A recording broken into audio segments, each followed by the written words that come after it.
कोई भी व्यक्ति, कोई भी बंदा, कोई भी विधायक तभी आते हैं, वोट ले लेते हैं। उसके बाद में हम अगर उनसे जाते हैं तो वो पहचानने से ही इनकार कर देते हैं। आज ये नाला अभी का नहीं भरा हुआ, ये बहुत साल से भरा हुआ है। बिल्कुल नहीं हो जाए, बिल्कुल नहीं। 15 लाख 15 रुपये भी खर्च कर देता हम गिरेगा इस बात की। कोई भी आके कह दे इस बात को कि 15 रुपये भी खर्च करते हो इस बात पे, विधायक वगैरह कोई भी यहाँ का MP या कोई भी बंदा आके दिखा दे।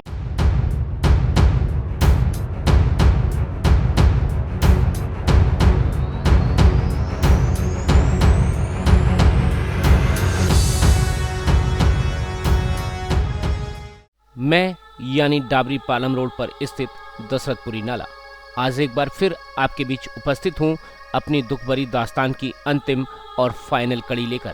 आपने पूर्व में मेरे इतिहास की वह कहानी सुनी जिसमें मैंने बताया कि किस तरह से मैं लगातार अतिक्रमण का शिकार होता रहा और साथ ही सिंचाई एवं बाढ़ नियंत्रण विभाग के अलावा तमाम अन्य लोग मुझे जहां बदहाल करते रहे, वहीं दूसरी तरफ मेरी सफाई और मुझे ढकने के नाम पर खुलकर माल बटोरते रहे।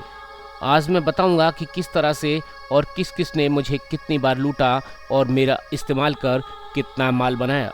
सबसे पहले बात करते हैं सिंचाई एवं बाढ़ नियंत्रण विभाग की। दिल्ली सरकार का यह शायद सबसे भ्रष्ट विभाग है जो कि हर साल मेरे जैसे न जाने कितने ही नालों की सफाई के नाम पर मानसून से पूर्व जनता के पैसे की खुलेआम बंदरमाट करता है।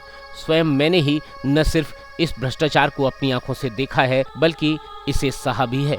विभाग प्रत्येक वर्ष मेरी सफाई के नाम पर कम से कम 10 से 15 लाख रुपए बटोर लेता है और मेरे अंदर से गाद यानी गंदगी को निकालकर मेरे ही किनारे पर रखकर भूल जाता है। और होता यह था कि बरसात आने पर वही गंदगी वापस बहकर मेरे अंदर फिर से समा जाती थी। लिहाजा लाखों रुपया खर्च होने के बावजूद मैं हमेशा गंदा ही बना रहा। इस बात की तस्दीक करते हैं RTI एक्टिविस्ट सतीश धनखड़ के द्वारा डिपार्टमेंट से लिए गए यह सरकारी दस्तावेज।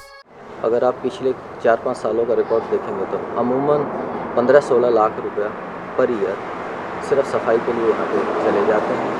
सफाई का आलम ये है कि नाला भरा रहता है, बाढ़ आती रहती है और इनके लिए बल्कि डिपार्टमेंट के लिए अच्छा है कि एनक्रोचमेंट रहे। इसके साथ ही मेरे ऊपर लगातार पिछले कई वर्षों से अतिक्रमण जारी है और यह अतिक्रमण आज भी खुलेआम किया जा रहा है, फिर चाहे वह व्यापारियों का हो या फिर हॉस्पिटल एवं अन्य दुकानदारों का। विभागीय शिकायतों एवं फाइलों में दर्ज आपत्तियों के बावजूद भी मुझे अतिक्रमण से मुक्ति नहीं मिली है। विभाग आपस में चिट्ठियों पर चिट्ठियां लिखते रहे हैं लेकिन नतीजा हमेशा ही जीरो रहा है और इसी कवायद में तमाम आला अधिकारी मेरे ऊपर मौजूद अतिक्रमण के नाम पर व्यापारियों से वसूली भी करते रहे हैं। कि 15-20 लाख का टेंडर निकला फ्लड डिपार्टमेंट का सफाई करने का और सफाई हुई नहीं, बस एक कागजी काम हो गया और 15-20 लाख रुपए अफसर और विधायक मिलकर उसको खा गए। उसके अलावा ये जो नाला ढका गया इलीगल तरीके से, इस पे बहुत बड़ी साजिश है।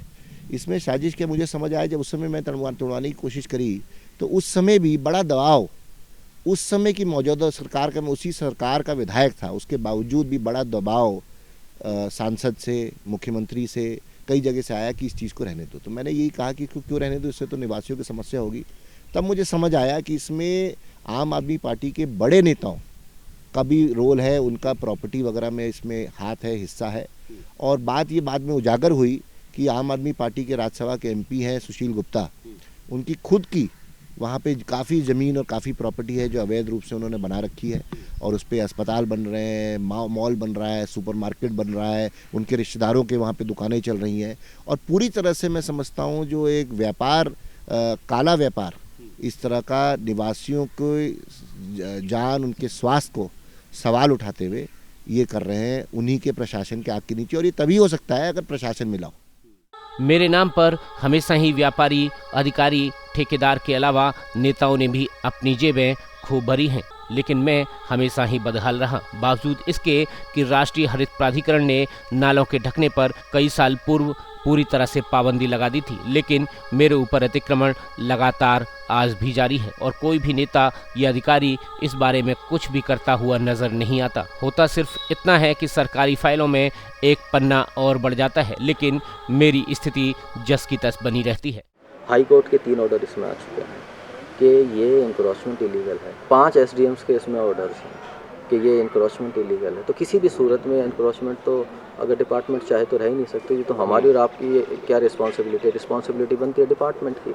तो अब अगर कोई डिपार्टमेंट अपनी आंखों के नीचे नए एनक्रोचमेंट क्रिएट करवा रहा है तो इससे यही लग रहा है कि वो लोग चाह ही नहीं हो। तो अब आगे देखना यह होगा कि मेरी इस बदहाल स्थिति की खबर कौन और कब लेगा, या फिर मैं हमेशा ही ऐसे ही बदहाल अवस्था में बना रहूंगा। मेरी वर्तमान स्थिति के ऊपर तमाम आरोप प्रत्यारोप राजनेता करते रहे हैं, लेकिन वास्तव में मेरी सुध लेने वाला आज कोई भी नहीं है। बेहतर होगा कि कोई मेरी इस व्यथा को लेकर न्यायालय या फिर किसी उचित प्लेटफॉर्म पर जाए और मुझे इन समस्याओं से निजात दिलाए। कि कोर्ट भी एनक्रोचमेंट के खिलाफ है और वो हटाएगा, और कहीं पे अगर ज़रूरत पड़ी एज ए कोई पब्लिक का कोई ऐसी डिमांड आई कि बहुत ज़्यादा परेशानी है और ये मामला सॉल्व नहीं हो रहा, और अगर हमारी कहीं इंटरवेंशन इसमें लीगली चाहेंगे तो हम इसमें इंटरवेंशन भी कर सकते हैं। और एनजीटी में मैंने अर्जी लगाई है और मैं उम्मीद करता हूं कि एनजीटी ज़रूर सुनवाई करेगी और इस काले जो ये भ्रष्टाचार चल रहा है, जो एक फ्रॉड चल रहा है, जिसमें इस समय विधायक है और ये लोग 100, 200, 500 करोड़ नज़र में है इनके, इसलिए ये काम कर रहे हैं। तो मैं ये उम्मीद करता हूँ एनजीटी के माध्यम से लोगों को रिलीफ मिलेगा और इनके भ्रष्टाचार और बेईमानी पर रोक लगेगी। अब केवल उम्मीद की जा सकती है कि निकट भविष्य में या फिर कालांतर में मुझे कभी अतिक्रमण के इस दर्द और अंदर भरे हुए कचरे से मुक्ति मिलेगी, या फिर यह मेरे लिए एक दिवा स्वप्न ही बनकर रह जाएगा। ब्रेकिंग न्यूज़ दिल्ली एनसीआर के लिए अनंत कौशिक की रिपोर्ट।